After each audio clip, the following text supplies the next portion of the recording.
গেল আগস্টে মার্কিন এক স্কলারকে আমন্ত্রণ জানিয়েছিলেন ইন্দোনেশিয়ার সবচেয়ে বড় ইসলামিক সংস্থা নাহদাতুলের প্রধান। আর ওই মার্কিন স্কলার ছিলেন ইসরায়েলের কট্টর সমর্থক। ফলে এই ঘটনার জেরে এবার নাহদাতুলের প্রধানকে পদত্যাগ করতে বলা হয়েছে। বার্তা সংস্থা রয়টার্স এক প্রতিবেদনে এই তথ্য জানিয়েছে। বিশ্বের বৃহত্তম ইসলামিক সংগঠন হিসেবে পরিচিত এই নাহদাতুলের প্রায় 10 কোটি সদস্য এবং সহযোগী রয়েছে। তারা বৃহস্পতিবারের এক বৈঠকে সংস্থাটির চেয়ারম্যান ইয়াহিয়া চচিল এস্টাকুফকে 3 দিনের আলটিমেটাম দিয়েছে। এই 3 দিনের মধ্যে হয় তিনি স্বেচ্ছায় পদত্যাগ করবেন, অন্যথায় তাকে তার পদ থেকে অপসারণ করা হবে।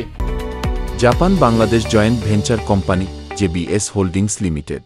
নাহদাতুলের প্রধান এস্টাকুফের অপসারণের কারণ হিসেবে বলা হয়েছে, তিনি একটি অভ্যন্তরীণ অনুষ্ঠানে আন্তর্জাতিক জায়োনিস্ট নেটওয়ার্কের সঙ্গে যুক্ত এক ব্যক্তিকে আমন্ত্রণ জানিয়েছিলেন এবং তার বিরুদ্ধে অর্থ জালিয়াতির অভিযোগও আনা হয়েছে।